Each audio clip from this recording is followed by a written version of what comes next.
Event Marketing Design Part 3, an interview with Bonnie Katzman. The next project was one of my favorites, a very fun piece.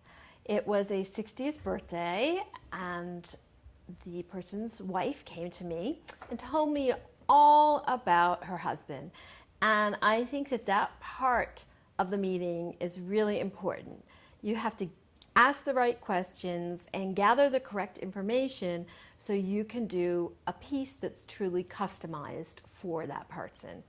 And her husband loved martinis. He was a very fun guy, had a great sense of humor, and he loved sports, loved his family, had lots of friends, and was very philanthropic.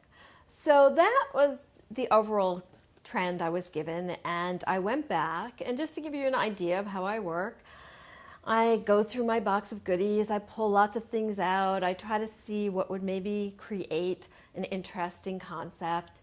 I found sports memorabilia, miniature baseballs and footballs. I thought we could do some sort of tailgating party in a box. I had a lot of different ideas and talked to the client, kind of talked them through, showed her some little sketches. And in the end, this was the one that she felt had the strongest impact and related to her the most. At that point, we of course also discussed timeline and schedule, and it's important to get all that up front and make sure that everything is clear. So here it is. Here's the box that went out. It was a very retro theme we went with. And she kept on saying he was a lot younger than he seemed. They both felt very young. Here's a picture of the birthday boy from 1960s. And when you open this up, it's actually a cocktail shaker. This is the logo that was done for the event. And it's at 60 the new 40. So says it right there, younger than you think. And inside the cocktail shaker were Gordon's tipsy tips on how to enjoy life and drink away your time. Always drink surrounded by your friends and family. Alternatively, turn on The Game or The Godfather. So it just had fun little tips relating to him. It came with your little coaster and directions on how to make your drink, a little booklet with all the information for the party, and an RSVP card that said, yes, can't wait to shake it, and I'll be coming with a twist. No, sorry to stir things up, but life is on the rocks right now. Your RSVP directions said empty contents of shaker and fill with ice. Pour your favorite cocktail and sip slowly, place glass on coaster, and fill out form on reverse side. Warning, no drinking while writing. So, I mean, come on, if you got this, you're going to go to this event. And that's what you try to do with a great invitation. Yep. So, the invitation was complete, and now we worked on other pieces of the event marketing that would relate to the invitation, not be identical duplication, but somehow give it the same feel and twist that that invitation had. It had to have some fun and an identity of its own for the event. We created gift bags for the out-of-town guests using the same colors, polka dots, the green, the olive green, and the maroon. Put in fun sports-themed items to relate to the guest of honor, Boston baked beans, and things like that.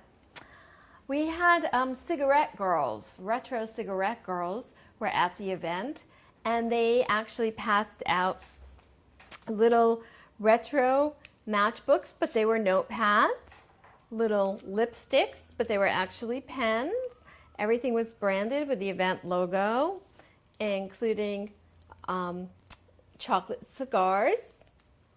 And then, for a little fun twist on this event, and again, this was a very fun guide, the cigarette girls gave this to the men and said, here's something a little extra special for you. And again, it looked like a large matchbook, but inside was a condom. So always keep your guests on the edge of their seat, give them the unexpected, and it just adds fun twists throughout the evening. We also did some fun candy boxes that used old TV pictures. We found an old picture of Gordon when he was little and put a little bubble that said, when I grow up, I want to drink martinis. So again, that was something at the end filled with retro candy that continued on the feel and flavor. But that wasn't it. There was still one more thing to come, and that was the thank you note. And none of us like writing thank you notes, so I thought it would be a fun twist for this client to actually do a thank you note that was a fill in the blank and a multiple choice. So it said things like, "Dear blank, delighted you could celebrate my 40th birthday, and the party wouldn't have been the same without you. Where did you learn to dance like that? I just loved your outfit, worth every penny." So there were several choices, and the sign-off was hugs and kisses, fondly, or let's do drinks. So even when the thank you note arrived, there was yet one more fun piece of the party. And the custom stamp on the thank you note was Gordon and his wife kissing at the party. So to wrap this up, I am saving the best for last. At least I think it's pretty fun and spectacular, and that is the result that you want to get if you're going to spend the time and energy and cost for a custom invitation. And that is something you should remember, that it's not a book and you're not going to choose something, though there are wonderful books out there and you might want to take that route. And in that route, you'll see the cardstock and the colors and samples, and it's a much more straightforward approach. What I'm showing you is a much more customized approach, and it takes a little bit more time and energy on your side and obviously on my side. So you have to make sure that you have the right client for it. And sometimes my clients are corporate. I have done incentive pieces for a trip to Aruba where we sent out several teasers, shells in boxes, and a little boat in a bottle. So this can also work for corporate. Sometimes they can be delivered to somebody's desk or given out at a sales meeting, so you don't actually have to spend a lot of money on postage. So that's just something to keep in mind. But back to this event, it was a shoe prize party, and it was very cute because the husband decided he wanted to mail a shoe. Most of the time, a client does not come to me with an idea. This was very unusual, and I thought it was a great idea because I happen to be a shoe fanatic myself. So we did a logo, and here was a custom stamp that just gave a little bit of a glimpse, and a big black box was mailed. This was a surprise party for his wife. He was not really a party guy, but he loved his wife, and he knew that she would love a fabulous party. So when you opened up the box, inside you got a custom shoe box, and it said "shh" on the cover, and in pink, hot pink, and there are some rhinestones here. And on the side of the box, it said limited edition Penny's Party Pumps, and it gave the date and the time of the party as part of the barcode.